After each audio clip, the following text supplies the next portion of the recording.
Hello, my spooky friends. My name is Cassie, And I'm Caitlin. and welcome into I'd Survive. I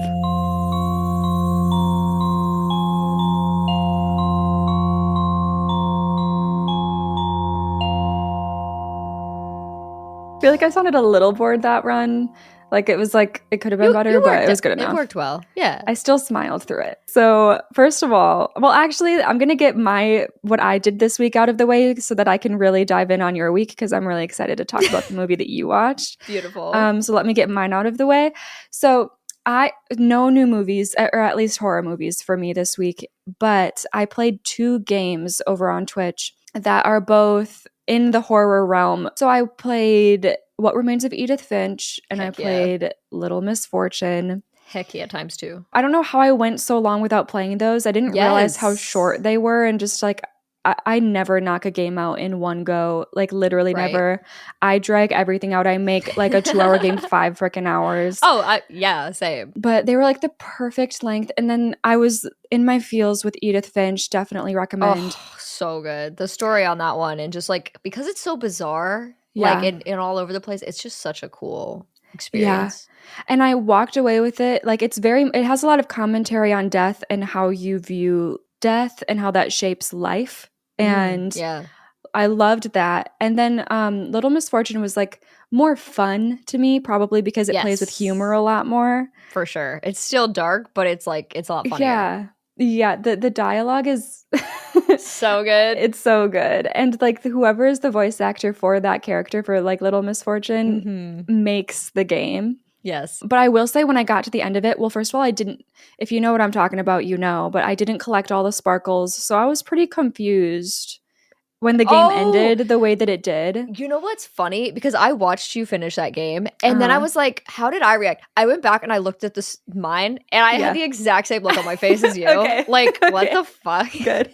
So, yeah, like, we were in the same boat. It's interesting that well, you know what? I'm not going to get into it. I'm not. This is not spoilers for Little Misfortune. Just go play it if you haven't played it. Yeah. And let us know what you think of the ending. But I did just see that. So now I need to play Franbo. I was going to ask if people are begging for Franbo, because Franbo and Little Misfortune are very much just like together. Like people put both of them in the exact same boat. And I think there is a reference to Franbo in Little Misfortune. I think there is, because I watched, obviously, I'm Vanilla Mesa's #1 fan, so I watched her playthrough of Little Misfortune after I played it, and her chat was like, Franbo. I don't even remember what the reference was, but I was like, okay, I missed that, obviously, because I haven't played that yet. But they just announced that they're doing another game that connects Little Misfortune and Franbo. Oh. Yes, somehow. Yeah. So now I need to do Franbo, and then I'll be sat when that new game comes out. Absolutely. No, for sure. Yeah. That's cool. Okay, girl, you watched Train to Busan. I did. Oh my God. No, it's crazy that it's taken me this long to watch this one. And I think the biggest reason why was because I was like, I really want to cover this one for the channel, but I thought it was a copyright nightmare is what I'd heard. But then like I looked, and a lot of people have covered this movie. So I think hopefully we'll be good.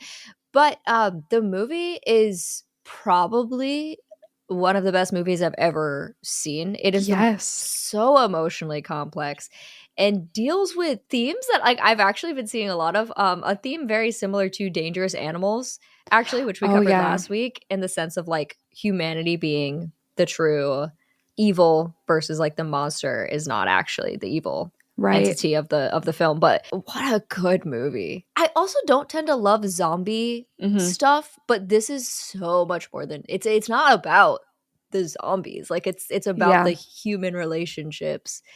And I also love a film that takes place in a super compact environment. Like I'm really into those kinds of movies. So for so much of this film, the majority of this film to take place on a train. Yeah, zombie stuff hasn't ever been my biggest subgenre either when it comes to horror, but this is like by far my favorite zombie movie, media, anything, depiction. Like it just is a perfect movie in my opinion.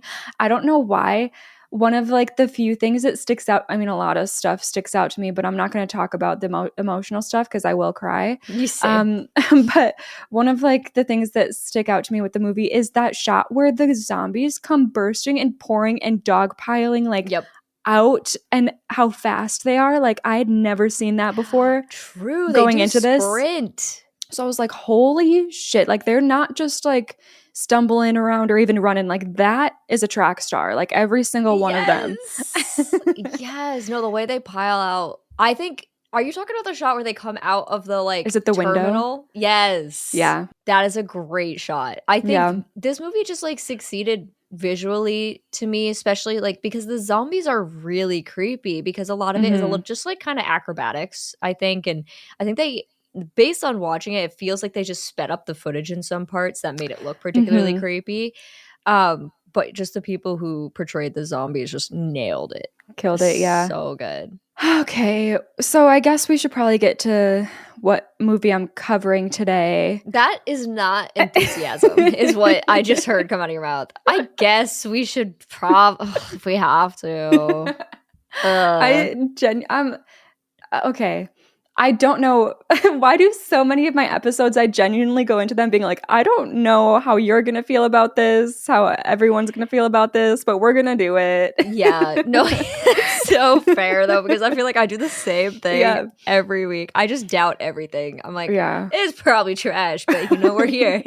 Okay, so Sleepaway Camp was not positively received upon its initial release in 1983. Many people turned their nose up at it for trying to jump on the Friday the 13th success train just a few years prior because, you know, it's teens at a camp. And Friday the 13th just did that. So what are you doing here? That's kind of, I think, how people viewed this. And it's like also a whodunit on top of that. So there's probably inspiration there. Like you can't deny that. Yeah, and I mean those are all fun elements. So yeah, how can you screw that up? I'm gonna get through the background. I don't even remember what I freaking wrote here, but I'm gonna get through the background and then I'm gonna try to explain to you how I feel personally about the movie before we get into it. So a lot of people rolled their eyes at it. However, over time, it has garnered a cult following, which I personally am realizing my two favorite types of horror films: a festival film and a cult classic. Okay. The writer and director of this film is Robert Hiltzik, and he would go on to be involved in 4 of the 5 films that make up this franchise. Didn't know this was a franchise, but okay. Boy. And these movies are literally his only credits on IMDb outside of his credit as executive producer for a movie called Toxic Tutu from 2017. I'm sorry. I don't know what's going on there. I might need to check it out. Yeah. But other than that, literally just Sleepaway Camp to his name on IMDb. Oh. I don't recognize any of the cast in this one, but I do want to note when it comes to the cast, this is a story of an adolescent summer camp, and the majority of our cast are genuine adolescents. Oh. Which, yes, very different, especially for the time. Like usually you've got really old adults playing. Well, so sorry. By old, I mean like 30s, but that's not old. But I mean, when you're trying to be a 14-year-old, it's old. We got you. Okay, thank you. Yeah. Weird for its time because, they never do that. But the youthfulness of this cast really did stand out to me and make a lot of the movie that much more disturbing. For sure. And then lastly, before we get into it, this was my little disclaimer I wrote in here. Okay. Oh boy.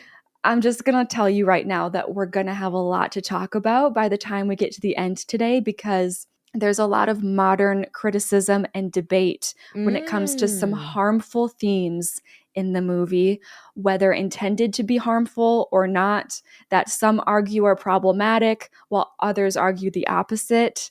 Interesting. So, okay. Now I said I was going to say what I thought. Uh-oh. I think I understand why it's a cult classic. And I find this movie interesting for the conversations that it provides people, but that's kind of where it ends for me. Ooh, okay. I'm really intrigued. This is reminding me of when we did like Slumber Party, and I was like, there are things that people talk about and reasons for why, blah, blah, blah, blah, blah. So I'm intrigued to see what those themes end up being. Although, Yeah. I mean, I got some guesses, I'll be honest, Yeah. but, you know, I'm curious to see. Oh, it's the freaking 80s. Like, exactly. So we open up with some establishing shots of Camp. Oh, God damn it. I was going to relook up how to say this. It's like Arawak or Arawak. Okay. Or I don't know. I'm going to go with whatever you decide. Pick your poison. I don't know which one's right, if either of them are. Okay. A beautiful, cozy lakeside camp in upstate New York. And there are a bunch of kids and teens playing on the camp's sandy shore, but we end up focusing on a dad and his 2 children out on the other side of the lake on their little sailboat, just relaxing and basking in the sun. John Baker is the dad, and then he has a daughter and son, Angela and Peter, both probably around 5 to 6 years old, if I had to guess. Okay. And the kids are distracted by a motorboat out on the lake with them, with a water skier trailing off the back. And little Peter goes, "That looks neat. Can I try it, Dad?" And John is like, maybe in a couple of years when you're older and if we ever get a motorboat. Little Angela clocks that the motorboat people are part of the camp from across the lake and says, "Hey, can we go to that camp one summer? Maybe they'll show us there, like how to water ski." And their dad laughs a little and shrugs, saying, "I don't know about that." Which I don't know what that's about. I think he's just like, I don't want to spend that money. Like, maybe. Typical. I don't know about that. Yeah. Now we cut to the drivers on the motorboat and see that it's 2 teenagers who must be camp counselors, and the water skier is one of the camp kids named Dolores. And Counselor Marianne is screaming back at Dolores about how great she's doing, but Dolores is in distress and is like, "Hey, can we be done now?" Like screaming back at them to please stop.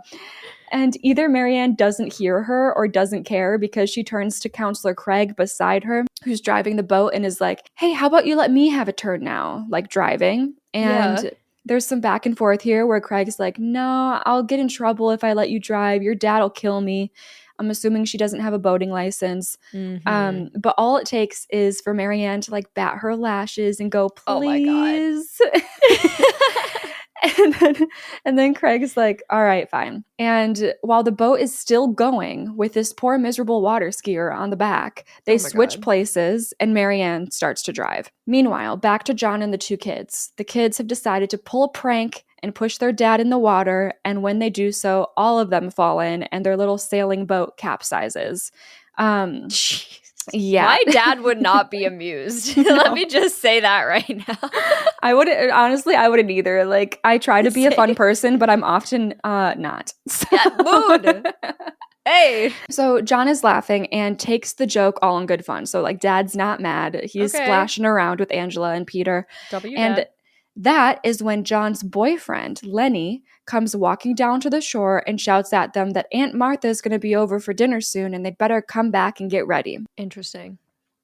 For the 80s, very interesting. Very interesting for the 80s. Yes. And the kids are excited to see Aunt Martha, but a little sad when John tells them that their cousin Ricky won't be coming with her this time because he's spending time with his father. So he has like divorced parents. Gotcha. Back to Marianne driving the motorboat. She's kicked up the speed and is having the time of her life, giggling, messing around with Craig. Yeah, you see what we're building up to.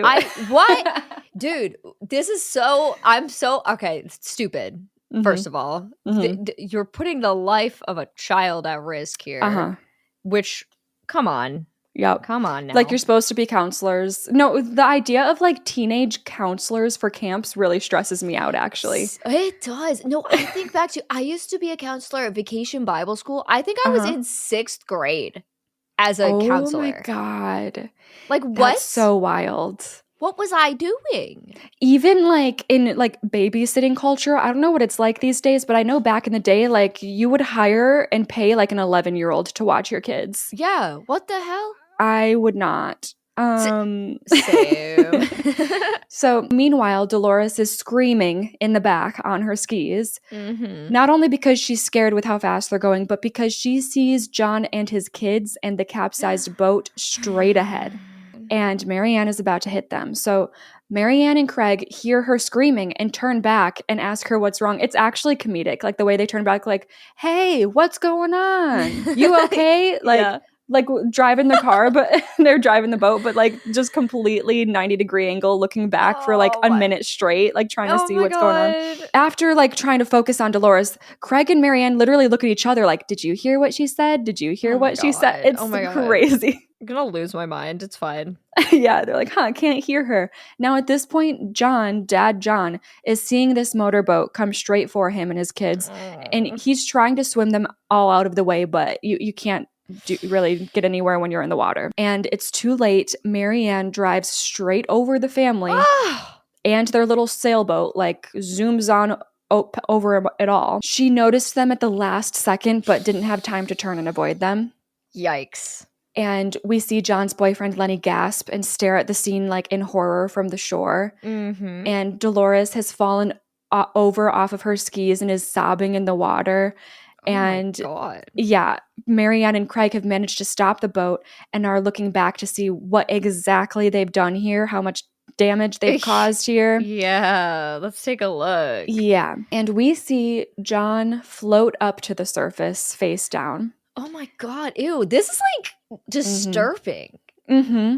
Like this is a very like just hearing about it is like, oh, because this could happen, and it's yes, like, it's very real and sad and disturbing. Yeah, we see John float up to the surface face down, and then we see one of his little kids' life jackets float up next to him, and we find out that John and his son Peter are dead, but Angela was able to avoid the collision enough and is alive and traumatized. Yeah, it's super fun. I almost would rather just go out in that moment.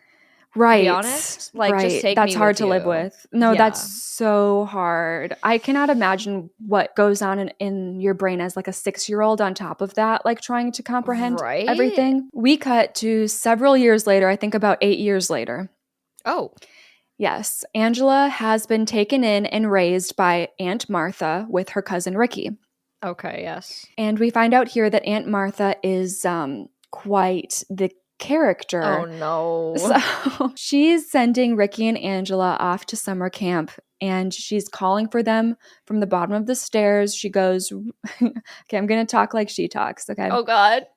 She goes, Richard, Angela, we don't want to be late for the bus. Oh my God, no. I'd slap her. Just don't do that. So crazy. The way she talks. I hate it. I'm going to keep it up too. I'm going to try to keep it up. And then she takes a beat and she talks to herself going, goodness, no, that wouldn't do at all.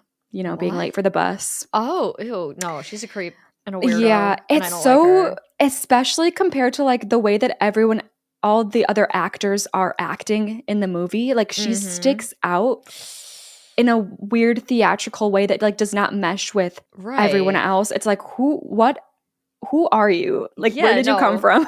I don't like her. Yeah. So it's then that Richard or Ricky and Angela come walking down the stairs together in their, God damn it, I have to say it again, Camp Arrow Walk outfits. Heck yeah. And Aunt Martha's delighted, saying, oh, there you are. Look what I did. I packed you and your cousin some goodies for the ride up to camp. Wasn't that nice of me? Dude, I have bad feelings in my body right now. Like, I don't like the way that it makes my spine feel. What the fuck? Ew. She talks like she's a kid's cartoon show. It's like, we need to find the yellow backpack. Can you find the yellow backpack? If she does not die in the next 5 minutes, I'm gonna have a conniption. It's wild. And like the kids are just acting like this is normal, which I suppose it probably is to them. But yeah. Anyways, Ricky is pulling food out of this goodie bag that she put together, and we see him grab an apple out of it with like a disgruntled expression, and he's like, did you pack any chips? And me. I know. Like, where's the good stuff? And Martha's like, oh, yes, I believe I did. A whole bag. At least I think I did. I want to know from the people, is this making you as uncomfortable as it's making me? Because I hate it. I personally hope so. I think it probably is working. She then walks up to Angela and asks her if there's anything she needs at all, but Angela doesn't answer. Angela has not spoken at all in this scene, and she has a Hmm. very solemn expression on her face the whole time. I guess she's very introverted, but there's also a Mm. sadness, like a perpetual Yeah. sadness to her. Damn. And yeah, no talking. So Ricky's like, okay, we're going to be late. We'd better get going. And Aunt Martha leaves Angela be and is like, oh, you're right. We don't want you to miss the bus. No, that wouldn't do. Oh, but wait, I almost forgot something. I just knew I would forget it, so I tied a little string around my finger so I would remember. Fucking I, weirdo. like, why? Like, what? If I put a string around my finger, I'd be like, damn it, why did I put this string around my finger? Like, how is it going to remind me of something? No, I've heard about this like being a thing that people Really? do. Yes. People will like, because it'll remind you that there is something. But Right? for me, it would remind me that there's something that I'm not going to remember.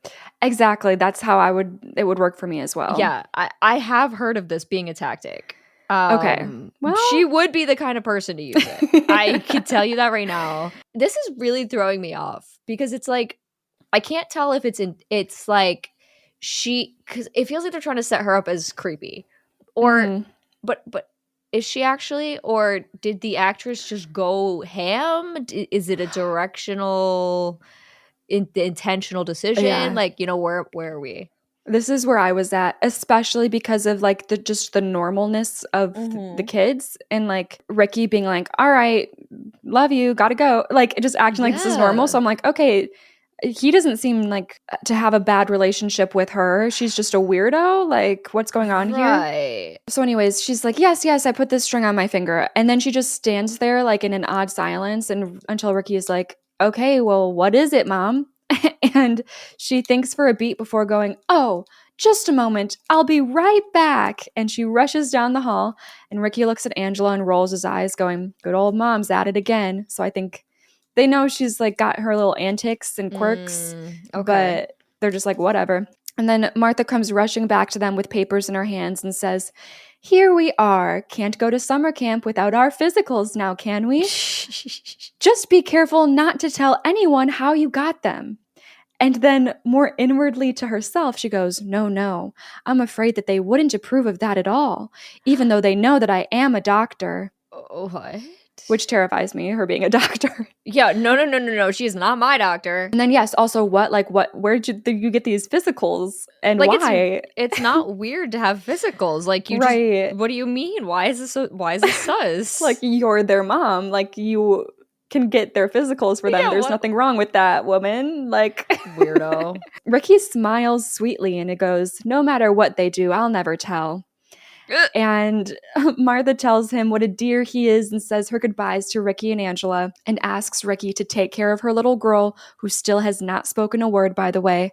And they're off to catch the summer camp bus. We cut to a shot of all the summer camp kids running off of their buses now that they've made it to camp.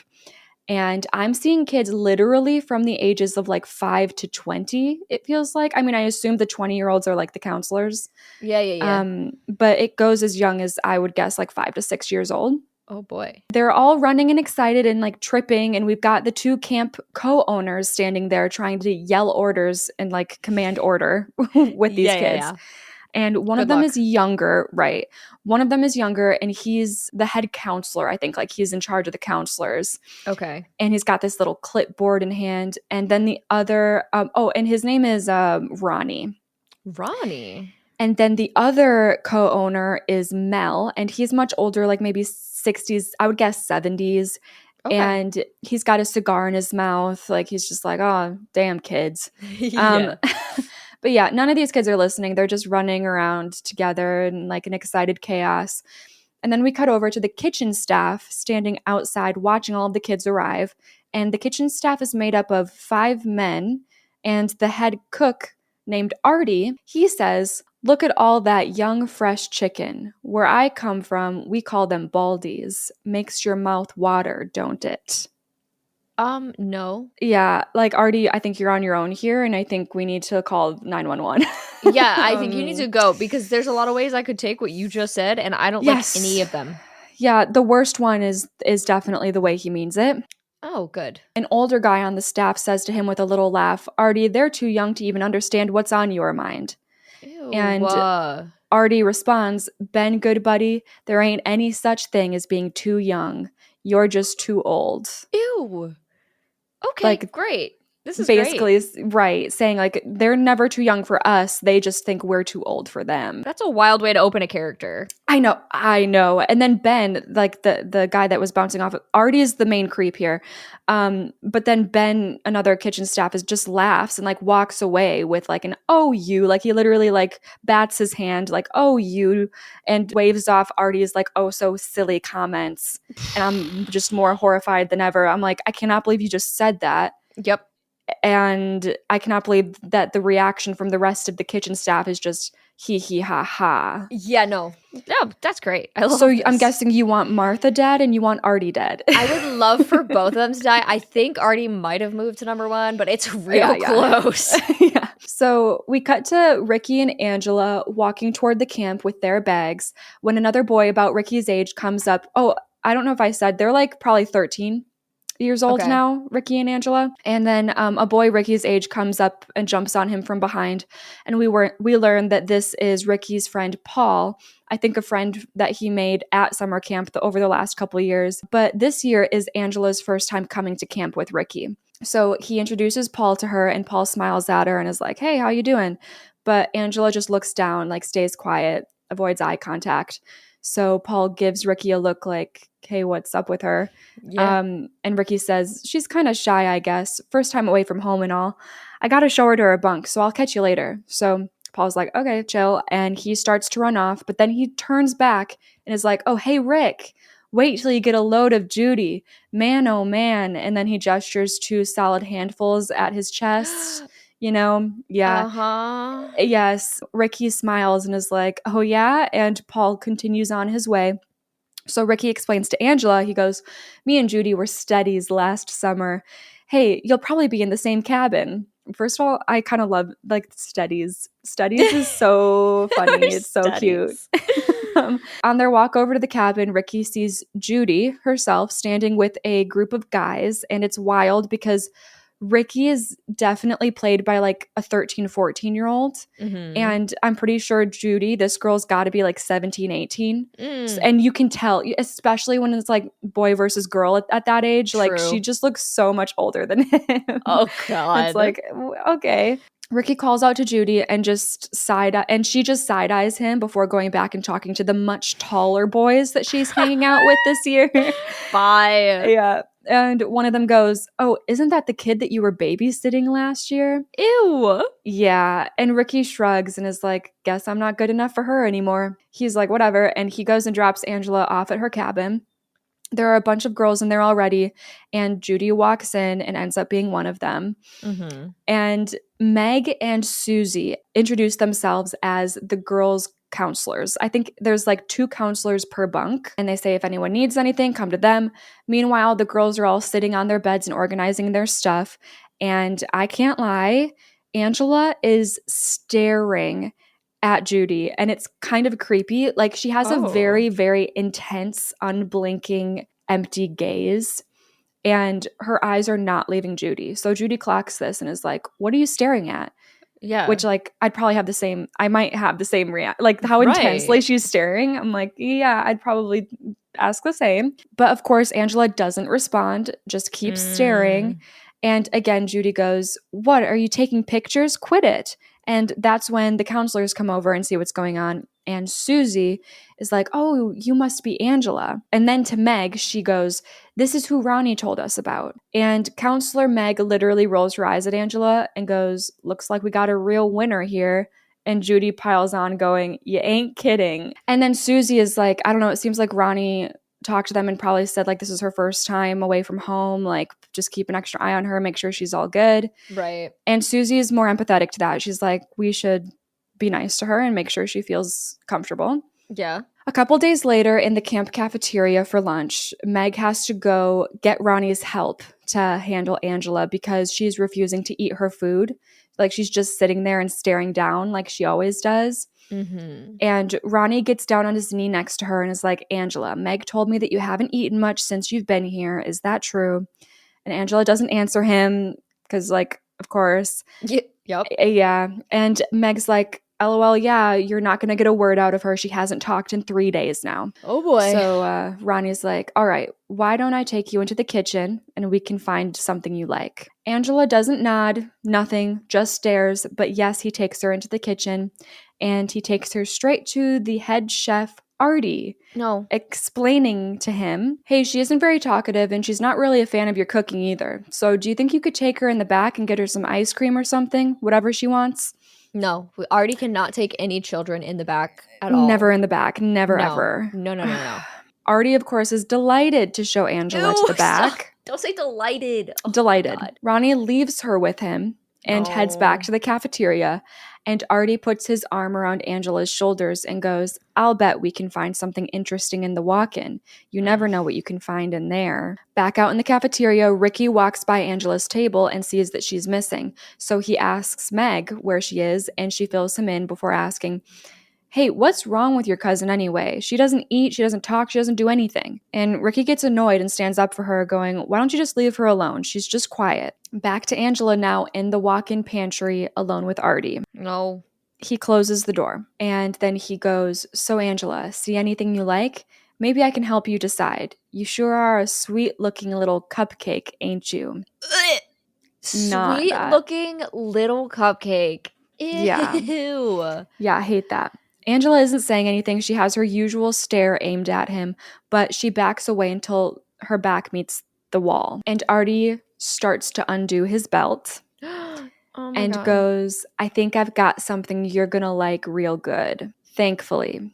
That's when Ricky comes in looking for her. And when he walks in, he sees Artie fumbling to redo his belt. And he freaks out, screaming at him like, hey, what are you doing? Artie grabs Ricky and pins him against the shelves, screaming in his face that he needs to keep his mouth shut about this and like threatening him to the point that Ricky does get scared and agrees that yes, okay, he'll keep his mouth shut. Then he grabs Ricky grabs Angela and they both run out of the kitchen past the camp owner Mel, who happens to be in there at the moment. And then Artie comes out and Mel's like, what was that?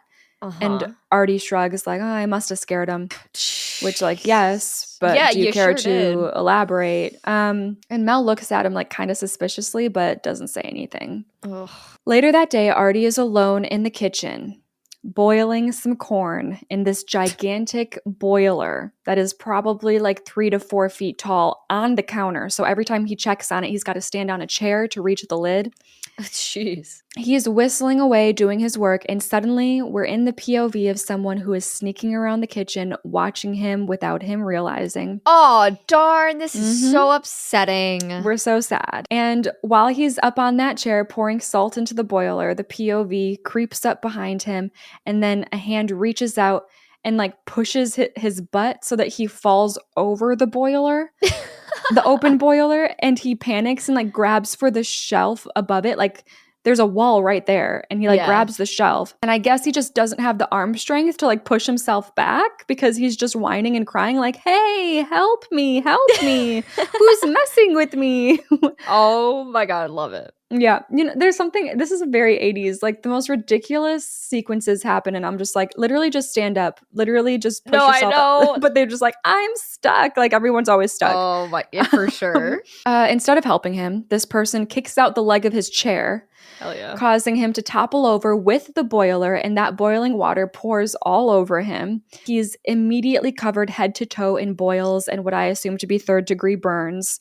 And his fellow cook staff guy, Ben, comes running in at the sounds of his screams and just stands there and stares at him in shock.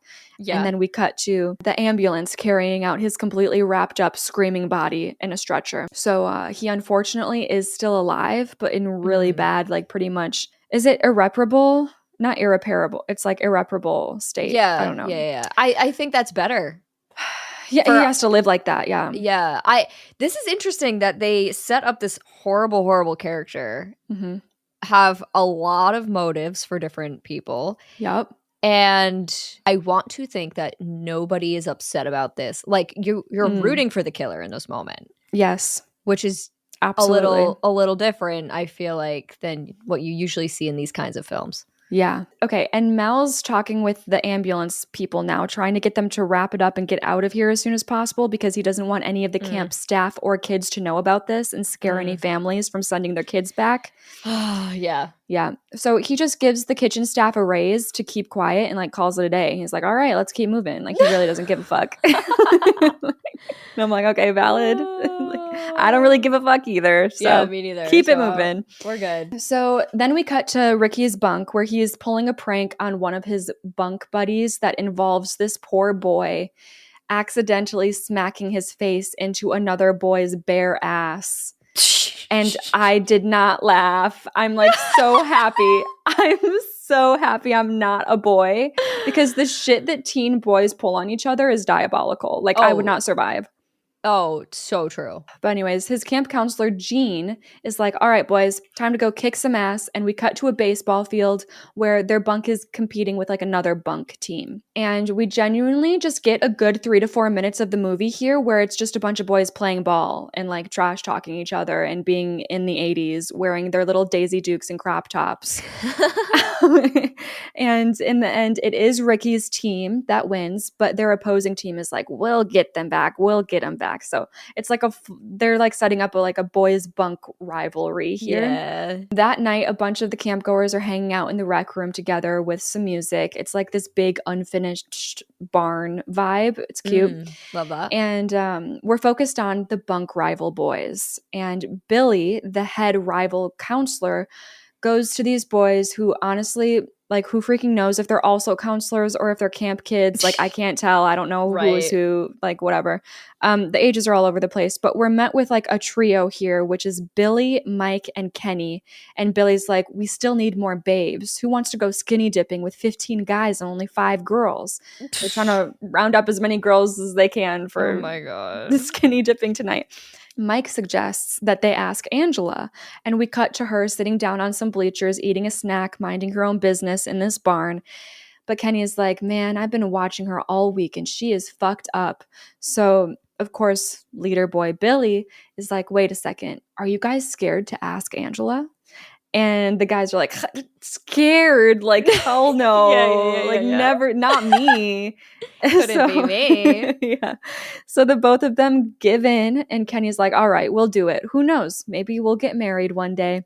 And Mike and Kenny walk on over to Angela, and Kenny leads the pitch. And he's like, hey, Angela, we're all going down to the lake tonight, for a little swim. And we were kind of wondering, if if you wanted to join us or something. Nailed it. And you'll never believe what Angela does. She just stares at these two boys like she stares at everything. So Mike's like, all right, let me handle this, Kenny. You're screwing it up. And then he leans down closer to Angela and goes, listen, Angela, what say me and you go for a little walk somewhere, talk about tonight, huh? She stares. And that's when these boys start getting mad and they throw a temper tantrum. Oh, of course they do. They start name calling, telling her that she's a Looney Tunes nutcake. Then they start mocking her, like walking stiffly in place with big stares, pretending to be her. What the frick? Yeah, their egos are hurt real bad. Yeah, clearly. And then Kenny goes, yo, Angela, why are you so fucked up? But thankfully, her cousin Ricky shows up wearing a cowboy hat for some reason. I don't know. And he sees what's going down and goes and shoves Kenny on the shoulder going, hey, dick face, leave her alone. And Kenny Ricky retaliates. Yeah, you know what? W Ricky for constantly standing up for her. Yeah, exactly. In every situation. Kenny, of course, though, retaliates by knocking the cowboy hat off his head and going, oh, yeah? What are you going to do about it, asshole? And, it's that time of the 80s movie where we get a little scuffle, except it's between Ricky, who looks 13, and Kenny, who looks 18. And there's also not much punching going on, more of just like a melding of bodies and pushing. And then all of a sudden, every boy in this barn just dog piles on top of each other and start like moving as one. And it's odd. It's interesting. But Angela's blank stare at this spectacle, literally me watching this, I'm like, yeah. Okay. Eventually, Ricky's counselor, Gene, ends up tearing him away from the fight and holding him back. And the whole rival group of boys just puts up their middle fingers and leaves the barn. And his friend Paul comes up. Paul was in on it too. And is like, hey, don't worry about it, Ricky. We'll get him back. And Ricky and Jean start to head out. But Paul looks back to see, remember, Paul is Ricky's like bestie. Okay. Paul looks back to see Angela still sitting on those bleachers. And he walks over and takes a seat next to her and goes, listen, I heard, Ricky told me all about it. And I'm really sorry what happened to your family. Me and Ricky have been best friends for 3 years already. We always seem to get into trouble together. Like last year, we hung the girls' panties on the flagpole. And then he stops and like looks at Angela's stare and then gets embarrassed because like, why did he just say that? Yeah. And then he's like, bro, okay. he's just like, sorry. We got caught anyway. Yeah. And then at this point, mean girl Judy is looking over at Paul talking to Angela with a look of disapproval. Like she just hates to see people talking unless it's to her. Oh, yeah. Yeah. Meanwhile, Paul's continuing to tell Angela about the different antics that he and Ricky have gotten up to, and Angela's stare actually has turned into something of substance. Like she looks pretty enamored, like she's enjoying him talking to her. But that's when Jean comes back looking for Paul and is like, hey, bunk 19, it's time to go. So Paul looks a little sad but shrugs and is like, guess I gotta go. Good night, Angela. And he gets up and starts walking away when Angela speaks up and says, good night. Oh. With like a little smile on her face. And Paul whips around with like a huge smile. And he proudly goes, good night, before running off with like a new pep in his step. Oh my god, I can see this. I can totally see this. I know. So corny in the best way. Like corny classic 80s perfection. Yep. Mm-hmm. And Angela's just still sitting there on the bleachers with like a little smile. And also I wanted to say this is so reminiscent of season 1 of Stranger Things to me, where 11 doesn't really talk. One of the first times she does is to Mike when Mike says goodnight and she's like, night, Mike.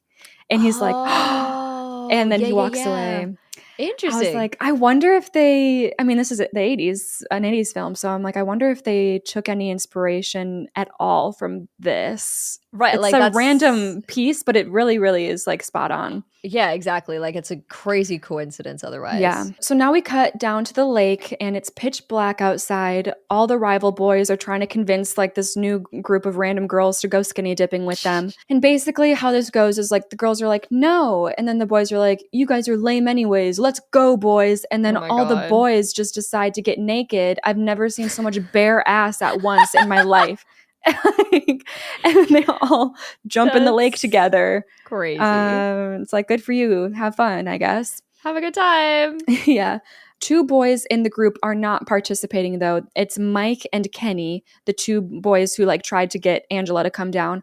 Yep. And they're too busy getting high by the forest edge, but eventually they walk over to the girls and they're giggling thanks to whatever they just smoked. And then the girls are just as unamused with them as they are with the skinny dippers. And true that. Kenny asks one of the girls, Betsy, if she wants to go on a moonlight canoe ride with him.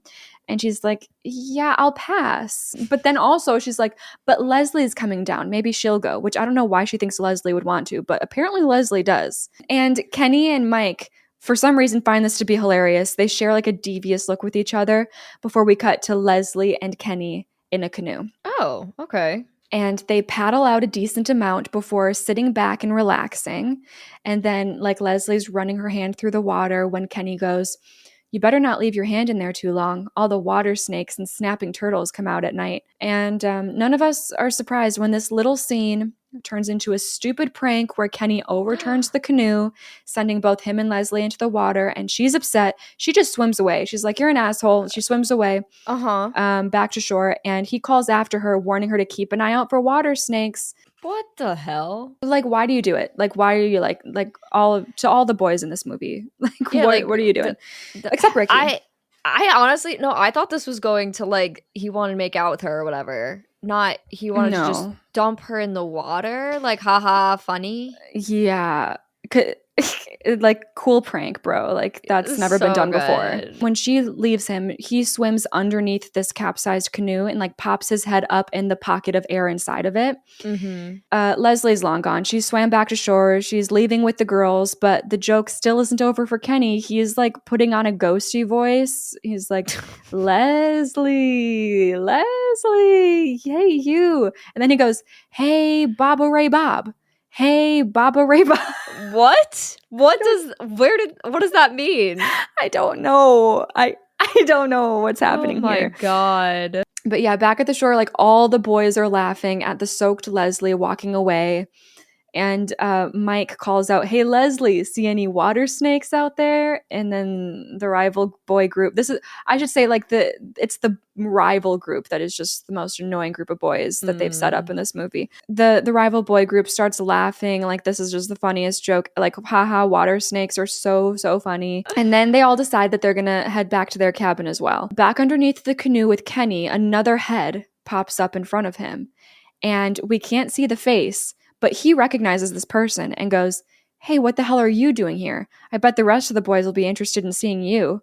And then this person, you can't tell if it's a boy or girl, then grabs Kenny and pushes him beneath the surface of the water, back with the group of boys. They're all officially leaving the dock, but Mike sticks back for a second because he can see the canoe, and he calls out for Kenny because they're like the besties. Yeah. Like, come along now, we're leaving, hello. And he looks confused when there's no answer, but the other boys are just like, come on, Mike, Kenny's just being a wise ass again, and we'll catch him back at the bunk.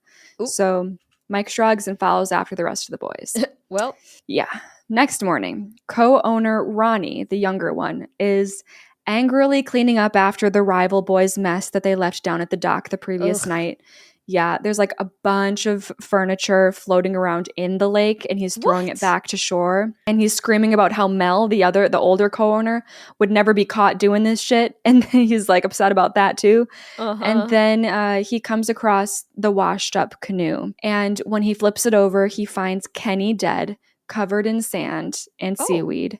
And as a cherry on top, a water snake comes slithering out of his mouth. Take that. So he didn't watch out for him. He really didn't. When the ambulance arrives, there's no hiding this one from the kids. They're all gathered around watching the body bag get hauled away. And Mella's like, so this was an accident, right? He must have bumped his head on the canoe and drowned. We're writing this off as an accident. And Ronnie's like, I don't know about that, Mel, and tells the officer that he knew Kenny to be a good swimmer. And the officer says they didn't find any bumps or bruises, like insinuating that he bumped his head and got knocked out in the water or anything. Right. But Mel's crashing out and just demands that they write it down as an accident before storming off to go call Kenny's parents. Okay. First, survivability check-in. I'm not dead. Mm-hmm. I don't think I'm dead. I'm gonna say 100, I think, at this point. Wow. Okay. No, there's no, I mean, I'm not either of these characters in my mind. Technically there's a killer. Yeah. So technically I could die, but I just don't think I'm a target in these scenarios. Well, I mean, I guess if I have to put myself in the shoes of the kid that's an idiot, there's a good chance I'm going to die. So hold on, let me take that 100 back. Let me beep back it up. Because if someone's holding my head underwater, that's actually one of my fears is drowning. So the thought of that, it gives me bad feelings in my bones. I'm still going to put myself at like an 87. I gave myself a 90. Okay. Because it seems like, obviously, I am not Artie. Exactly. And that very much feels like a targeted, I know what you did situation. Yes. With Kenny as well, you could string it back to him bullying Angela. So I'm like, okay, if that's the motive there, I guess I wouldn't be dead in that situation either. But the fact is, like, I don't know the motive at this point. I don't know what's going on. Like, right. So that's why I gave myself like a 10% leeway, because I'm like, I think I wouldn't be either of these people. But also, what if, I don't know, I'm just randomly attacked? There's clearly someone out to get people. Exactly. You're right. Yeah. I also find it interesting too, like you just said, like you could track it back to him bullying Angela, but most people are.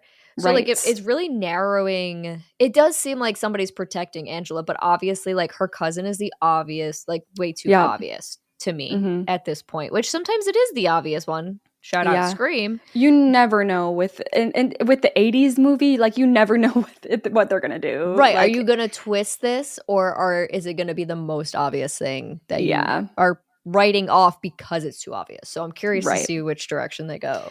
Okay, so a camp kid is dead. Everyone knows, but it's time to play some volleyball. Oh, So cool. the Yeah. girls are all playing against each other, and Angela is sitting on the side. She never participates in anything. And Paul comes over to sit next to her. She's all smiles. She's talking, saying hi and stuff. It's incredible. And Paul asks her if she wants to go to the movie with him in the rec room tonight. And she's like, don't we all have to go to that anyway? And he's like, yeah, but like, I mean, do you want to go together? Mm-hmm. And she gets this shy smile and says yes. And he's so excited and they're so cute. Aww. And of course, Judy is seething on the volleyball court, seeing this, and is like, hey, how come Angela gets to just sit around and talk to boys while we play volleyball? And Counselor Meg is like, you know what? You're right. And she walks on over to Angela to scold her about acting like a prima donna. But then the other nice counselor, Susie, gets in on this and is like, big deal. She was just talking to a boy. Let's just finish the game. Like, what are we so upset about? Yeah. So Meg is like, whatever, and goes back to the game while Susie sits down next to Angela with a hand on her shoulder and asks, are you sure you don't want to play? And Angela actually responds to Susie and says, I'm good. And Susie's like, do you want to do something else? Like, we can go canoeing. Like, she probably didn't suggest canoeing at this time based on what just happened, but she's like throwing other stuff out there. Yeah. And Angela's like, no, I don't mind watching. Like, it's okay. Oh my God, that was me as a kid. Like, I didn't participate in anything as a kid. Oh, And really? I sat and Wait, watched. why?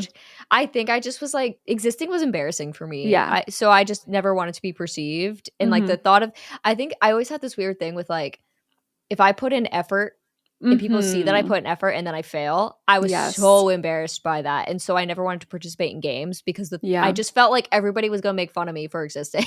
So I just sat on the side. I'm honestly a little bit that way still. Like I'm sure people know what I'm doing when I do it, but I'm always setting up low expectations for myself and for others. And like I'm probably gonna suck at this, but then I like fucking destroy them. Right. No, girl, you and I are the same because we both have that in us, but we're also competitive as all hell. Yeah. So having both of those traits sucks. Yes. Because you don't want to embarrass yourself by trying, but you also want to win so damn bad. Interesting thing here with Angela and Susie is just like the fact that Angela is talking to Susie. So it seems like when people are nice to her, she interacts and talks to them. After the movie that night, Paul asks Angela if he can walk her back to her bunk, which she agrees to. Ricky tries to catch up to Judy on the way out to ask if he can walk her home. Like, literally, why would he want to? I don't know. But he's like, stop being so stuck up. Can I walk you home? And she says no and walks off and is still obsessed with keeping an eye on Paul and Angela. He gets Angela back to the cabin, and before going in, he gives her a little peck on the lips, and it's quite sudden, and immediately he's like, I hope you're not mad that I did that. Like, immediately. And Angela's like, I'm not mad. I'd better go inside. So she's like, I think she's into it, but also feeling awkward. Oh my God. Like, which I'm sure you can't relate to whatsoever. No, that's not relatable. What the hell are you talking about? And Paul's like, can I kiss you again? And he just goes in and gives her another peck. And Angela's just like, okay, I'm going to go inside now. So this is so funny. No. She leaves, and as Paul is walking away from her cabin, of course, Judy is right there and is like, ooh, you and Angela are quite the item. I didn't know she was your type, if you know what I mean. And I think we're all sitting here like, no, Judy, like literally, what do you mean? I was going to say, I don't know what she means. Paul's annoyed too, and he tells her to shut up and leave them alone, basically, before walking off. Okay. The next day, all the counselors have these kids playing down by the lake, and Angela isn't participating. She's sitting up on the bleachers at the top of the sand. Paul comes and says hi, and they goof around a bit, flirty, giggly, joking. It's cute, but of course Judy's there to ruin their vibe again. And Jeez, just like makes stupid, annoying comments and is like, well, if it isn't the two lovebirds, like, okay, yes, and what about it? And Like, what about it? leave us alone. It's the same cycle of Paul telling her to leave them alone. And she does, but she walks right over to the mean counselor, Meg, and Meg comes marching on over. Paul sees this and is like, uh-oh, I'm going to go back in the water. So unfortunately, Angela is fending for herself here. Like, thanks, Paul. Yeah, thanks for that. Yeah. And Meg walks up to her, gets in her face, and is like, what? Still not going in the water? What's the matter? Don't you like to swim? Can you swim? Angela's obviously getting bad vibes, so she just does her whole blank stare thing. Yep. And Meg gets pissed, and she starts yelling, Angela, I'm talking to you. Are you going in the water? I'm waiting for an answer, yes or no. And Angela doesn't answer, and it sends Meg like into a rage. She grabs Angela and starts shaking her violently. Jesus. Yeah, screaming at her to answer the question. And co-owner Ronnie comes running over and has to tear Meg off her, and obviously is like, what the hell is going on here? Are you okay, Angela? Like, Meg, I want to see you in my shack right after swim period. Now get back to your post. Damn. And Meg walks away defeated. W. Ronnie. You know, can I, like, really quick? It's interesting. Yeah. I saw a reel recently that I'm noticing as a theme in this movie so far. It was supposed to be like, it was like an animated thing, and it was like meant to be like a very serious message about like if you don't react to the way people are treating you, like if you learn that, then you'll realize it's like very much a them problem, because they will get angry if you don't react to it. Like, because that's all they're looking for. It absolutely feels like, yeah, Meg is just like having a conversation with, like, making herself mad. Like, Angela's literally not doing anything, but Meg is here getting worked up because it's not going how she wants. Right. And it's, just not reacting is the right thing. Unfortunately, I don't tend to have that self-control. On YouTube in particular. Yeah. It's hard. I usually am like, I get comments about people being like, don't even respond to those people. Don't even talk about what they said. And I'm just like, okay, maybe I'll try that next time, and then I don't. No, same. Because it's like validating when you do talk about it, and people are like, yeah, that's crazy. And I'm like, thank you for making me feel better. It's crazy. Yeah. In the girls' cabin later, we're not at all surprised to see the bullying continue for Angela. Yeah. Judy's leading the bully train this time. Shocker, shocker. After throwing a pillow at her, then getting mad at Angela for holding it and snatching it back. Judy's like, hey, Angela, how come you never take showers with the rest of us, huh? And then she goes, I'm going to say the word because we don't use it the same way these days. We've like reclaimed this word, and it's a good thing. So, but she doesn't mean it in a nice way. She goes, you queer or something? Or maybe you haven't reached puberty yet. I bet you don't even have your period. That's a thing. I've seen this as a thing, especially like in older movies where people get made fun of for not maturing as fast as others in like middle school, even high school era. It's like, you don't have boobs yet. You didn't get your period yet. Like, that's so embarrassing. Like, hello. That is impossible for me to wrap my head around as a concept. But like, I'd be jealous. Like, you didn't get your period yet? Like, I know. Congratulations. Awesome. Like, what the hell? I mean, it definitely does seem like an 80s kind of thing. Like, I feel like that doesn't happen anymore, but I've been wrong before about these things. Right. I'm sure people on Discord will be like, actually, I got made fun of for that. And I'll be like, what the hell? Like, why is the world like this? That is crazy. So this is when the nice counselor, Susie, jumps in and is like, hey, stop it. Angela's allowed to shower anytime she wants to. And Judy goes, yeah, she takes showers where no one can see that she has no hair down below. She's a real carpenter's dream, flat as a board and needs a screw. What? I don't. What? Hell. I don't know. Exactly. Like, just help us. Like, please. I'm so happy I didn't live in the 80s. For real. Oh my God. Susie screams that that's enough. Judy tells her to fuck off, so Susie slaps her in the face. And like low-key, we all cheer because she's a fictional character and she's pissing us off, okay? Yeah. Yeah. But Susie immediately regrets her slip and like puts her hand over her mouth in shock at what she's just done. Because like, she's the counselor. This is like one of her camp kids. Yeah, this is a problem. Yeah. And Judy runs off, and then Angela's just there and is like, hey, I'm going to go down and see my cousin. And she leaves to walk over to Ricky's cabin. It's like, okay. I'm just going to peace out real quick. It's all good. The rival boys are right next door to Ricky's cabin. Like their cabin is right next to theirs. And they're all having a water balloon fight on their roof. So of course, yeah, as you do. So of course, as Angela walks up to Ricky's cabin, she gets pelted with a water balloon by Billy, like the main head counselor of that bunk. Mm-hmm. Ricky sees this and comes running out. She was like genuinely taken out by this water balloon. It's like really dramatic. She's like sitting on the grass and like very hurt. I was about to be like, damn, he's being dramatic about it, but yeah, I guess she was like fully assaulted by a balloon. So yeah, good to know. So Ricky starts spewing some like insane profanity and threats at the rival boys, and Paul comes out at this point and goes and helps Angela. Co-owner Mel, old guy Mel, comes over because he heard Ricky screaming, and he puts an end to like all the nonsense, telling them to pull themselves together, be nice, or there will be consequences, blah blah blah. I mean, the rival boys are just like trying not to laugh through it all, and they don't really care about what he has to say. Like nothing's gonna change. Not too long after all this, we cut to Billy in his bunk with Mike.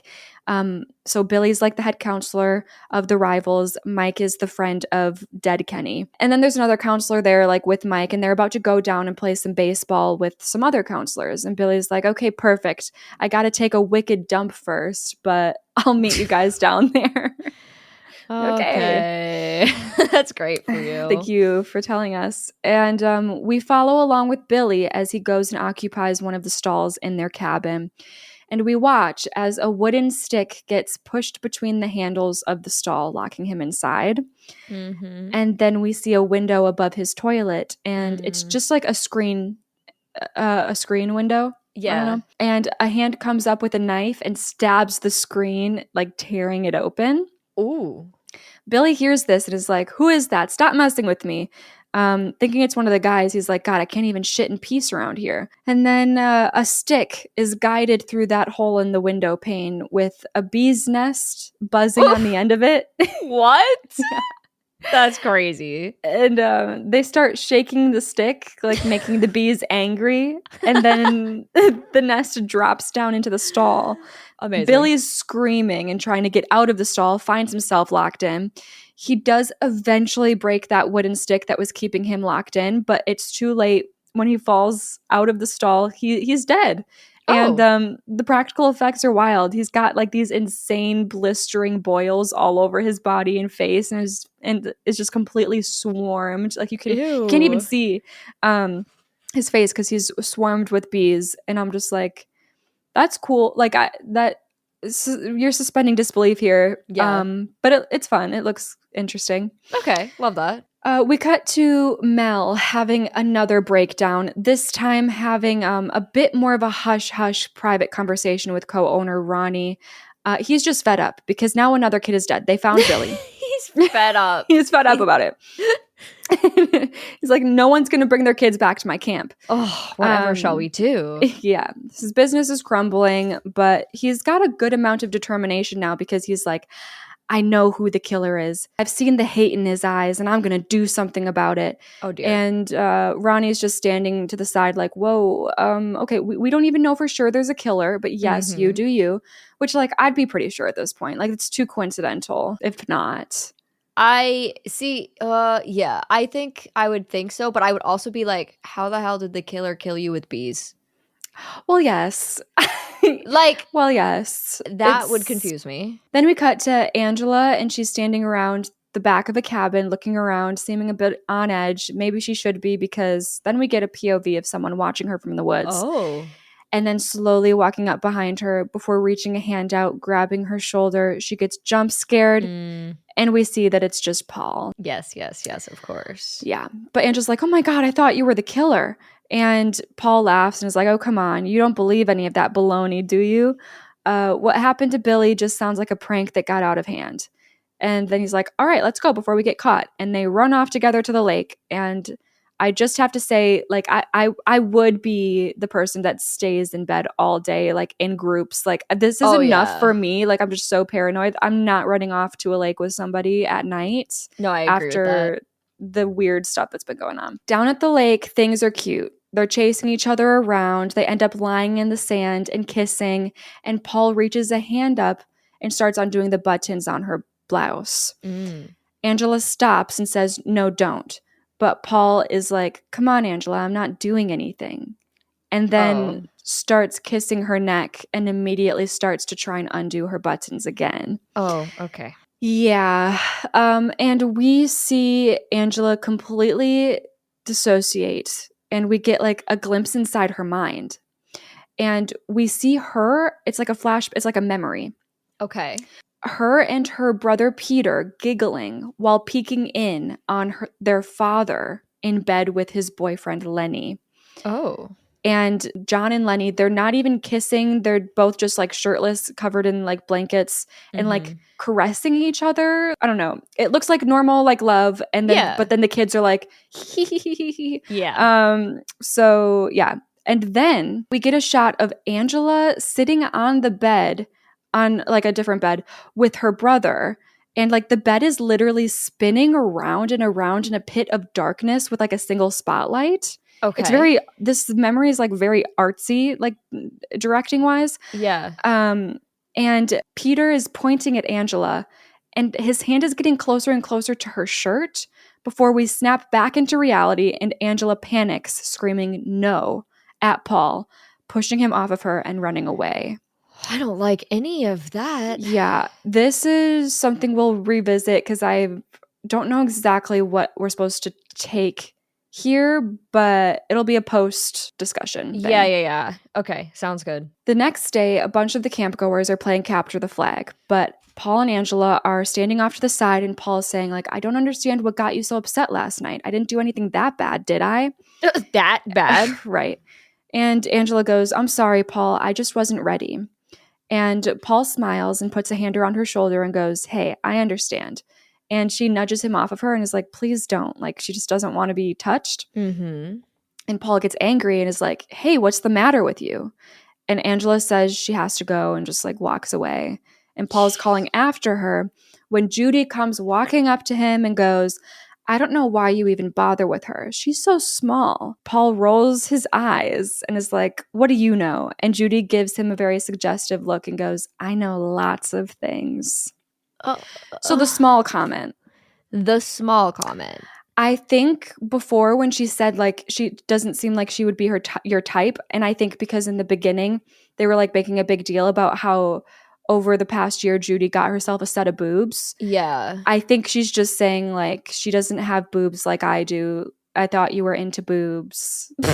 Like I think that's what that is. Yeah. Interesting. We cut to Angela walking along the forest somewhere when Ricky comes running up next to her, begging her to help him out with a capture the flag strat that he's putting together. Like he's really just trying to live his summer camp experience. You know what? Love that. Yeah. It takes some convincing because she's not in the best mood right now, but eventually she's like, okay, fine, I'll help you. And they head into the forest to do his little game plan.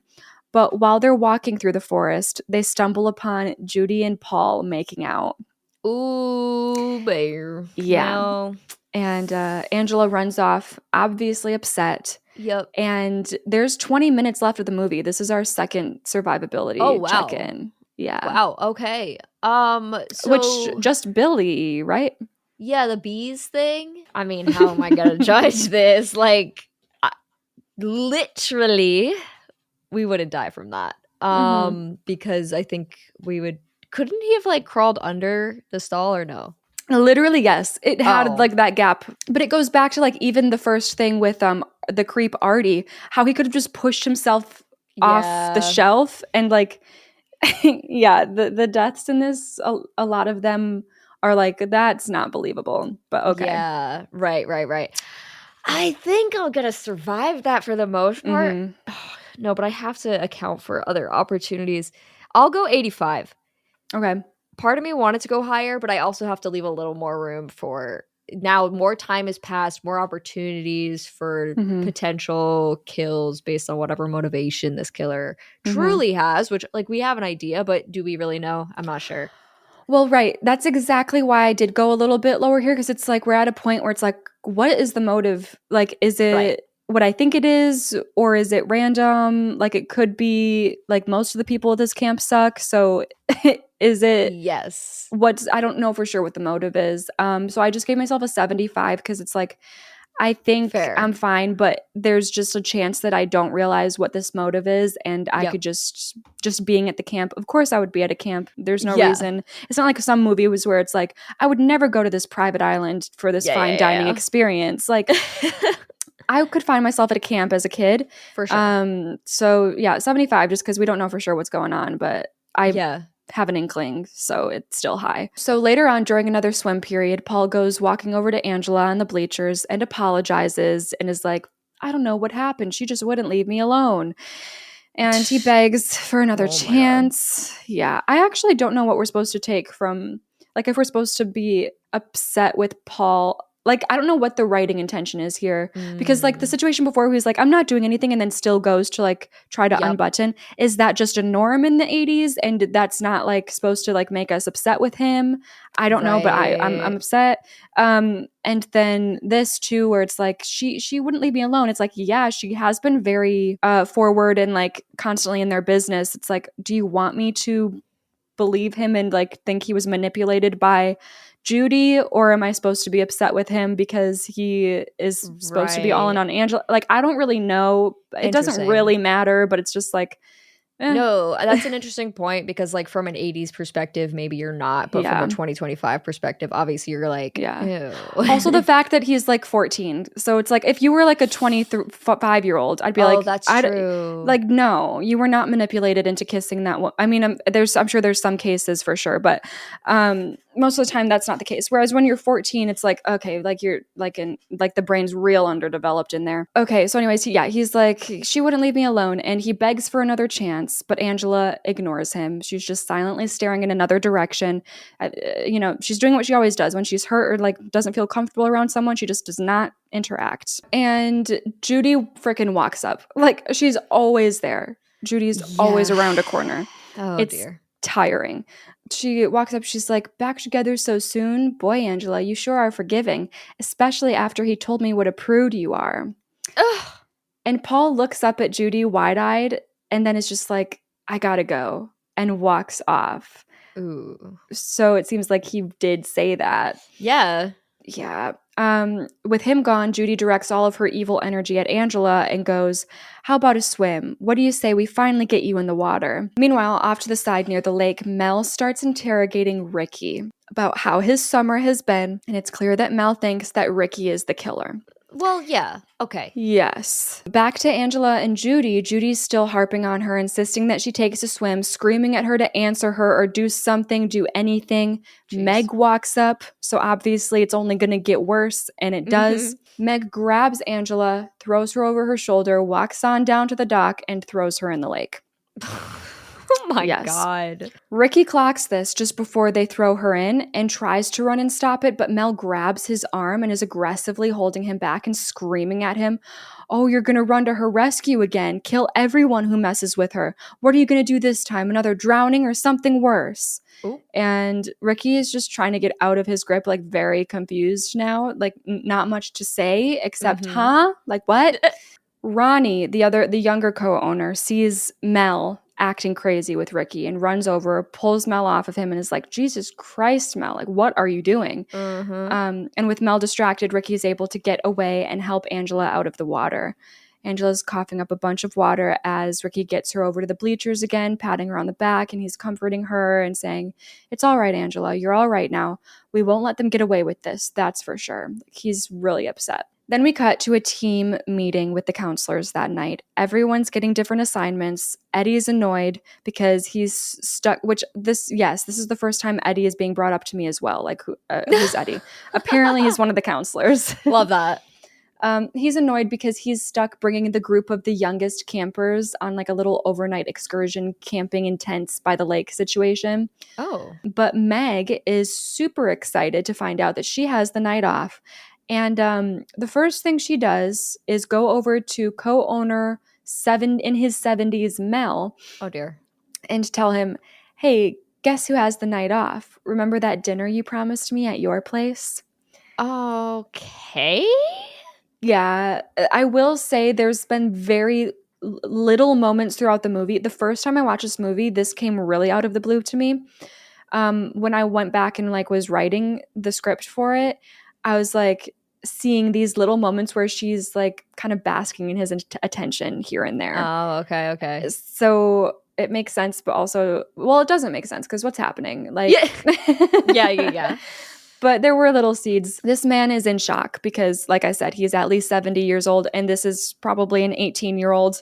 Oof. And he's like, yeah, how does 9:30 sound? And she's all giddy, and she's like, you got it. See you then.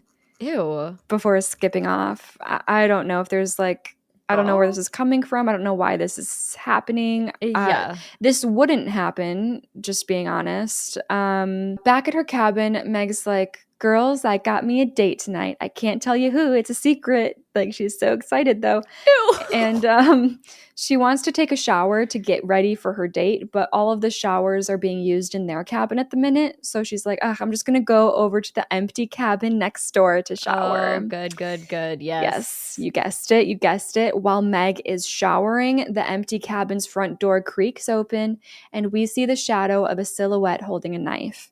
And that knife stabs right through the, for some reason, very thin cardboard shower wall and into Meg's back, starting at the top, then drags the protruded knife down to the bottom of her spine. Ew, gross. Yes, R.I.P. Meg. Yeah, sorry, girly. Out in the woods, Eddie is wrangling a group of little kids to a little spot where they're going to set up camp, tells them to start setting up the tent while he goes off to find some firewood. Mm-hmm. Back at the rec barn thing, Angela's leaving for the night. There's like a social happening, and she's leaving for the night looking solemn as usual. And Paul comes up to her trying to apologize to her again for everything. And she's more concerned about where Ricky is. Girlie's just trying to hang out with her cousin. But Paul tells her that Ricky's not feeling well and is lying down back at their bunk. And in the middle of Paul continuing to beg for Angela's forgiveness over him calling her a prude, Judy comes marching out. No, she can literally go sit down somewhere. Why is she everywhere? Dude. She marches out, shoves her way between them with Counselor Mike in tow, like attached to her hip now. She's very happy to show him off to them. And Paul's like, I hate that girl. And goes back to begging Angela's forgiveness. And she goes, okay, meet me at the waterfront after the social. So now we go back to Eddie and his group of kids in the woods. Now, I thought before when he told them to, I guess his words were set up camp, I thought that would involve a tent. Yeah. And I was wrong. They're raw dogging it in their sleeping bags on the forest floor. Sir, there was nothing to set up. Yeah, right. Like, take your sleeping bag out. But yeah, so one of the kids is having trouble falling asleep. And he's like, Eddie, I'm cold. Like, I want to go back. I can't sleep. Which, valid. Like, I would not. Have you ever done that? Like, slept outside without a tent? Like, just in a sleeping bag? Absolutely not. The bugs? Oh my God. In a forest? The bugs would go crazy. I'm all set. Like, I'll do it in a tent, but not just in my sleeping bag. Anyways, this kid is so valid. He's like, please take me back. And then another kid pipes up too. Is like, yeah, I want to go back too. And Eddie's annoyed because he just wants to go to sleep. Yeah. But he's like, all right, let's go up to the car. Let's go. Like, I guess they're deep enough in the woods that they drove in, which is insane to me, but yeah. He heads off with these two kids, leaving 3 kids behind in the middle of the woods. Don't love that. And as soon as Eddie is gone, we get a POV of someone in the woods walking up to the sleeping kids with a hatchet. Oh. And I would guess some bad intentions. Yeah, I would think so. Back down at the social going on in the rec barn, Mel walks in looking for Meg. When he asks Susie where she is, Susie's like, I don't know. Did you check our bunk? So that's where he heads to next. And before going in, we see that Judy is in there making out with Mike. And they hear Mel coming. So Mike quickly hides under the bed. And Judy starts pretending to read a magazine when Mel walks in.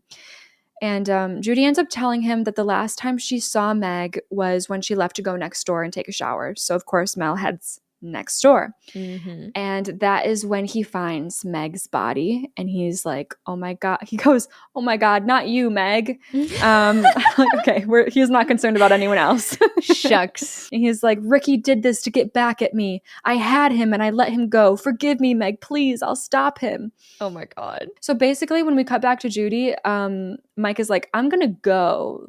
And she's like, he's not going to come back and you know it. And he's like, yeah, whatever. I'm still going to go. And then she's like, oh, you're an idiot. Like, basically, he's just not into it with her. Oh, interesting. So he's just like, yeah, I'm going to go now. So now she's alone in her bunk and she's curling her hair. Okay. When the door swings open and we see a very menacing silhouette standing there before switching to being the POV of the killer walking slowly toward Judy. And once she realizes who it is, she goes, oh, it's you. What do you want? And instead of an answer, she gets a punch to the face. Ooh. And then the killer holds a pillow down over her face before grabbing the hot curling iron. Oh dear, here we go. And we only see the shadow of this, but I believe it's implied that the killer sticks the hot curling iron inside of her. And that is an RIP to Judy. Okay. When you say inside, I mean what you think I mean. Okay, great. That's awesome. That's fantastic. Okay. That's crazy. Like, I don't want to talk spoilers of other movies, but there is a death in another movie that uses a curling iron. And it is put inside, but via the mouth. And I thought that was bad. I never did I imagine it would go somewhere else. That's crazy. Back to Eddie. He's returning to the young campers in the forest that he left behind to bring back the other campers. And he finds them all hacked to pieces. Oh. Yeah. So that's like 3 kids, probably around like 5 to 6 to 7. Oh my God. Yeah. And he pukes and then he runs off screaming for help. Back at the rec barn, everyone is leaving the social now. But Ricky is now showing up and tries to go inside. But one of the counselors, Jeff, stops him and is like, hey, social's over. Get back to your bunk. Ricky explains that he was at his bunk all night, not feeling well, and he just wants to grab something to eat. So Jeff is like, okay, just hurry up. Ricky heads inside, grabs himself a handful of candy just as the lights are turning off. And he's one of the last ones to leave, walking back to his bunk alone. He walks past the admin shack where we see Ronnie is getting a call about the 3 dead children in the woods. Yeah, and that's when Mel jumps out and grabs Ricky and drags him off the path into the woods, screaming at him about how he killed Meg. And he slaps him hard enough that Ricky like falls to the ground. And Ricky screams, I don't know what you're talking about. I didn't do nothing, he says. And Mel's not listening. He gets down on his knees and starts beating the shit out of Ricky. Back to Ronnie. He's contacting all of the counselors, trying to get them all together for an emergency meeting. Back to Mel. Ricky is now dead. And Mel calms down, feeling good about himself, and goes, I got him, just like I promised Meg. But then he realizes what he's just done and is like, wait, I have to get away. And then he starts to run off into the archery station of the camp. And we see him look off camera at someone we can't see, and his eyes go wide, and he goes, wait, it can't be you. And then he gets an arrow to the throat. R.I.P. Mel. Back at the admin shack, Ronnie and a bunch of counselors are gathered together when the police roll up. They called the police. Okay. And the officer tells Ronnie to have all of the counselors just stay inside their bunks with the kids. And that's when Susie runs up saying that Judy and Angela are missing. Jean walks up and is like, hey, yeah, Paul and Ricky aren't back to the bunk yet either. They're all just freaking out. This is a mess. The officer's like, all right, we need to just break into pairs and go looking for these missing kids then. Oh boy. Then we cut to Paul. He's waiting at the waterfront, just like Angela told him to. Oh, right. And finally, Angela shows up, and Paul's like, I didn't think you were going to show. And Angela responds with, let's go swimming. And Paul's like, what now? Like, what about our clothes? And Angela goes, take them off. And Paul's like, okay, say less. And he tears his shirt off. And Angela starts to work on her blouse buttons. And that's when we cut to Jean and the officer searching through the woods with flashlights. The officer finds a candy wrapper that ends up leading him to Ricky's body, like soaked in blood. Oh, yep. But Ricky starts coughing. And Oh. they're relieved to find out that he is still alive. So they carry Ricky back to camp. And then as they're walking back, they hear a girl screaming at the top of her lungs. So they run to the sound, which is coming from the extra girls' cabin where Meg's body has now been found by one of the counselors. Yes. Then we cut to Susie and Ronnie. They're off searching for the missing kids, not having been around for the revelations back at camp just now. And they're making their way down to the lake when Ronnie stops and hears something that sounds like singing. So he's like, okay, what the hell is, yeah, weird. Let's check that out. And what they find happening at the waterfront is wild. Oh, dear. So Angela is sitting like pretzel style. Okay. Completely naked, with Paul lying down with his head in her lap. And Angela is just stroking his head and humming a little tune to herself. Oh, dear. Of course, Ronnie and Susie are like, Angela, like, are you all right? Hello? You okay? Can you hear me? And Angela's ignoring them. They're walking closer and closer, trying to see what's going on here. But then we cut away to a little flashback. Uh-oh. It's of Aunt Martha. And we hear her saying, oh, you're going to enjoy living with us so much. Yes, I know you are. As a welcome home present. I did not miss this. Jesus.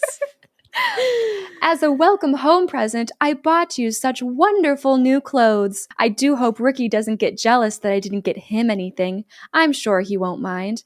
At this point, we see Angela standing there in front of Aunt Martha with her head down, completely wrapped up in bandages from the boating accident, like she did get some damage there. Aunt Martha continues, you see, I've always wanted a little girl, but of course when my husband left, oh well, that's all water under the bridge, as I always say. But it certainly will be a nice surprise when Ricky comes home to find a little girl in the house. Yes, I've always dreamed of a little girl just like you. Ew. I mean, we already have a boy, so another one simply would not do. Oh no, absolutely not. A little girl would be so much nicer. Don't you think so, Angela? I know you're going to like that name, won't you, Peter? What? Wait. Which is the brother. Yeah. Peter finally looks up at the sound of his real name, and we realize that, yes, it was Angela that died in the boating accident with her father. Wait. It was Peter that survived. What? But Aunt Martha has been forcing Peter to live his life as a girl, pretending to be his sister, because she just didn't want another boy in the family. Like, she already has a son. What? Yeah. I'm going, wow. Okay. Yeah. We get a very sudden, hard cut back to Sleepaway Camp. And Susie and Ronnie have discovered that Angela, or rather Peter, has decapitated Paul. And there's blood all over his mouth, insinuating that he's just chomped right through Paul's neck. Like, oh, okay. Oh, okay. And Peter stands up here and starts like hissing, like opening his mouth as wide as it will go. And there's just like this throaty, harsh hiss coming out of his mouth. And the camera pans out to show the completely naked Peter, revealing that, yes, he has a penis. It's right there. Oh, there it is. Yes. And Ronnie and Susie are just standing there in shock. And Ronnie goes, how can it be? My God, she's a boy. And the movie ends with Peter standing there naked and hissing. No, it's not over. That's not the end of the movie. That's literally not the end of the movie. There's no, but where's the, okay. Yeah. I imagine your brain is scrambling and is in a million different places as to what, like pinpointing down which controversy we're talking about here and how to speak eloquently about it. Yeah. No, my first question, who is Peter played by? It's a girl. It is a girl. It's just like a biological girl. Yeah. You're watching the movie and you think it is a girl. Yeah. Yeah. Okay. But I will say something that I left out because it seemed like they were going for the shock factor of like, she's been her brother all along. Yeah.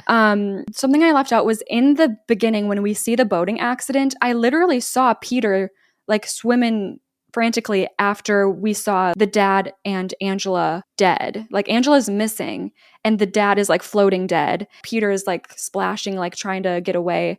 So I was like really confused when we cut to the Aunt Martha scene and she was like calling for Ricky and Angela. I was like, wait, is Ricky, did I misunderstand? Because I saw it was like the boy that survived.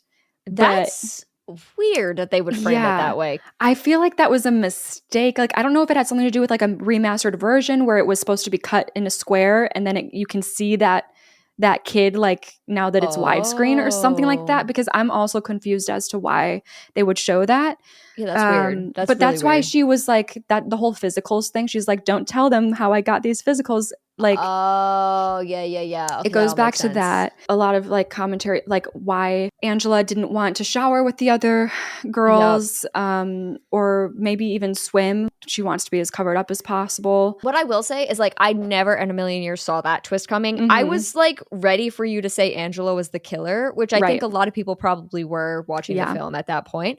But for it to be Peter's, definitely not on my radar in the slightest. Yeah, and I think like a big reason, obviously outside of the childhood trauma of like what happened to his sister and dad, is like the trauma of being forced to be a girl and like big identity issues when it comes to that, and like not knowing who to trust, because like you can never fully be yourself, so it takes, I'm sure, a lot to like trust someone to even give a little piece of yourself away and hopefully build up to the moment where you tell them who you really are. Like, this is not a trans woman, like this is like a boy who's being forced to be a girl. So like I'm sure with Paul, he wanted to go for a swim and show Paul like, I'm actually a boy. And I don't think Paul responded well to that. And that's where that murder came, how that murder happened. So it was more of a reaction rather than a setup, because I was assuming it was come here to the water, I'm going to kill you. I don't think, I mean, you could interpret it that way. Like, I don't know for sure if I'm right here. Like, they definitely theorize, but I think like before when she was like, I don't know, like I'm referring to her as she when she is she in the movie, and then I'm referring to her as he like when the reveal happens, but like I mean he the whole time technically. But fair enough. When Angela like was like, I'm not ready yet, when it came to like him unbuttoning her blouse, I think she was like, I'm not ready to like show you who I really am. And I think she was gonna give him a chance, and like I really do think she was gonna like try to show him. And I'm curious about whether Ricky knew. I don't think he did, but that's weird to me. I think it's like a suspension of disbelief thing that he did not know. Right. That is interesting. Does this also imply that based on like your watching of it, Peter is gay? So that's part of what I want to talk about too, because I think so. I wrote out like some talking points. There's a lot here. Holy shit. Basically, a big controversy of the film is the villainization of a trans character, to put it simply.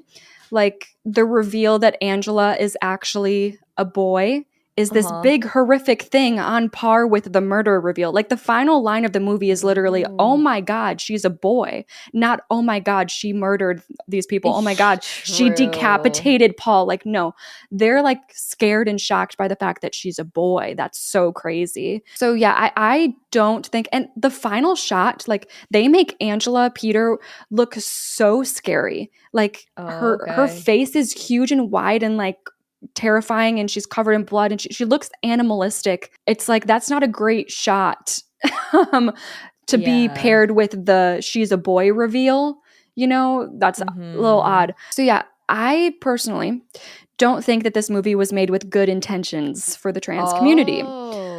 But after reading up on some different opinions online, there's also a side to this debate where people are like, whether it was intended or not, this is actually the story about how damaging it is to force someone to live a gender that they don't identify with. Which again, I'm like, I don't know if the writer was that progressive and like forward thinking, but I think like accidentally, like you are proving a good point here, whether you intended to or not. I think for sure it was not like this intended deep thought, like for sure.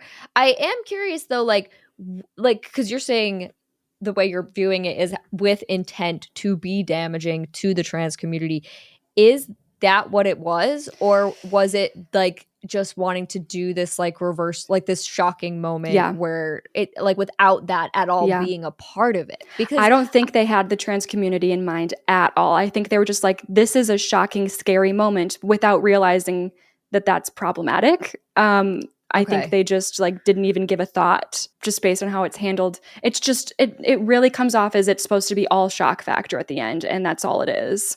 Interesting. No, it is. I just find it interesting as a conversation because Yeah. I think I'd be curious to know what this person's thoughts Yeah. on the trans community are, Mm-hmm. in the sense that I don't know if I want to jump onto they're a terrible person because they did Yes. this. I don't know that that's fair.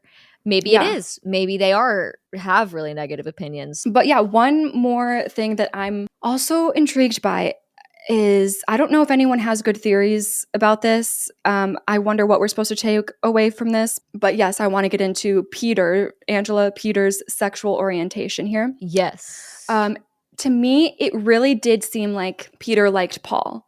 But Yeah. I'm like, did I read it wrong? Was it just as a friend? Because like he did react very awkwardly to the little kisses. And of course, like we know how panicked he was when Paul went to unbutton the belt. I think that's just because he's like, I'm not ready to show you who I really am. Right. Also, when that was happening, like the unbuttoning of the blouse, and then Yeah. Peter That had those flashback. flashbacks. I was like, so when Peter was thinking about seeing his dad and his dad's boyfriend in bed together, giggling at the sight with Angela, then pointing at Angela, Peter pointing at Angela in bed while being spun around. Like, I need to hear people's theories about that moment. Right. Was Peter trying to accept his attraction to boys by thinking about his father and how he was in a what seemed to be a successful, like happy gay relationship? And like, Yeah. he's like, okay, that's fine. Like, I can like boys too. My dad did and was happy and whatever. Or was thinking about his father and like thinking about how his father's gay relationship made him and Angela giggle. Did that make him Yup. feel like, oh, this is something to be giggled at? This is something that I can't be? I am not sure. And then the whole pointing, like Peter pointing at, it's weird. I couldn't tell if Peter was going to touch Angela's blouse in the flashback Yeah. or if he was just pointing at her and the finger, because it was a pointing thing, but it was like closer and closer to the shirt. So I was like, what are you doing here? I don't know. It's weird because I don't want to get it. I wonder if I don't think it's supposed to be incestual because See, it's like that's what innocent I kids. took. It is. Okay. But I was gonna ask, like, the flashback, is it them as like children or is Yeah. it them grown up? Okay. Yeah. They're like 5. Yeah. Okay. Well, then that makes it super weird to even Yeah. think about. But I was just, you just reminded me of my brain is running Yeah. right now. There's so many things. But the fact that the dad was in a gay relationship, Mm-hmm. you're in the 80s, you're by having that relationship, you are admitting that you're conscious of these things, which means it's hard for Mm-hmm. me to imagine that they're not conscious of the trans narrative that they're working Like, with. yeah, writer wise. Yeah. Right. Because, like, if you're like, okay, we have a gay relationship, how can you then not see what you're doing in the end? So, like, that is interesting. Oh, the gay relationship with the dad almost makes me feel like it could actually have been a deeper thought Maybe. on. That's so interesting Mm-hmm. that we just like don't know. I mean, I'm guessing they haven't really spoken about it from that perspective. And if they haven't, that's like probably not Mm-hmm. a good thing. I don't know. Yeah. What I did like look up, I was like, okay, theories about Sleepaway Camp. Like, what's going on here? Yeah. And I would expect, if there were like writer, director interviews or people would like use him as a source, be like, he said this, but there was Yeah. none of that. So then I was like, Right. okay. I'm curious about what the rest of the franchise does if like they explore that more because the franchise goes into the 2000s, I believe. Okay. So I'm like, okay, by the 2000s, are you guys going to like actually like more purposefully, like forwardly continue this theme of like what you're trying to say here? Like make it any clearer? Right. But also, just this is random, but side note, I really hope that Artie doesn't come back as a villain in the future because he is like the one that was attacked but didn't die. He just got carried away like in burns. So I'm like, oh, I wonder if he's gonna come back. Like that'll be awful. But I hate that. Yeah, I don't know, man. That was that. I feel like truly like this is such a I feel like people are on Discord will probably have some good conversations that'll bring up more thoughts for us because there's layers on layers to this movie. Yeah. Because it's interesting because when you were telling the story at first, I was like, okay, I can understand why she wants to talk about some potential problematic things, but they're problematic things in all 80s films. Like I'm looking at like Right. the what they do with the women, and there Yeah. was like the potential of Paul pushing boundaries, and I was like, okay, I guess we Right. could talk about these. And then you got to the end, and I was like, ah, there it is. I see now. Yeah. No, yeah, but this is just really interesting. Yeah. I also wonder, like, is Peter going to be in the sequel, like, or do they just decide to tell a different Sleepaway Camp story with new sets of characters? I don't know. Right. I would love to watch the next one and see what they do. Yeah. I'm curious. I'm looking at pictures of Angela right now because I was Yeah. like curious, and Oh like, my yeah, gosh, that is it was so funny when in the scene where Judy gets killed, yeah. alone in the cabin, and the door opens and we see a silhouette. Yes. It's Ricky standing there in a wig. And What? I'm like, oh, it's Ricky. Like when I was watching it the first time, I was like, it's Ricky. That's crazy. Like, and then yeah, she gets killed and everything. And then I looked that up too after. I was like, what was up with Ricky standing there? Like, because it wasn't Ricky. Like, it's revealed that Angela is doing all of this. Yeah.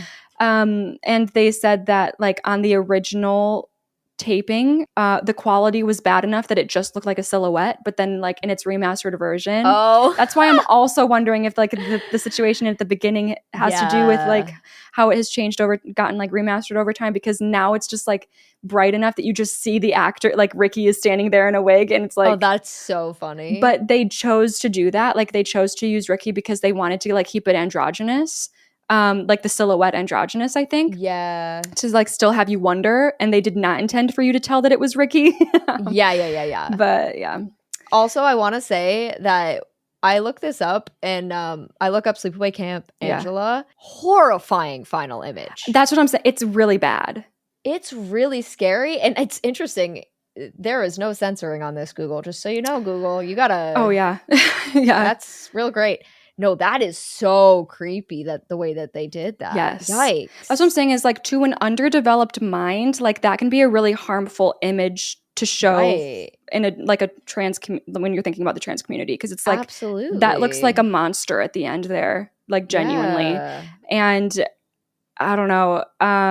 That's where I come back to like what was the writer's intention, because Yes. he was like the writer and director, so like he Yep. directed that. I don't know, that it's like a crazy shot to end on, and you expect it to go a little deeper, but it doesn't. So then you're left Mhm. wondering all these things, and it's like, okay, damn. Well, Fascinating. well, that's that. Yay!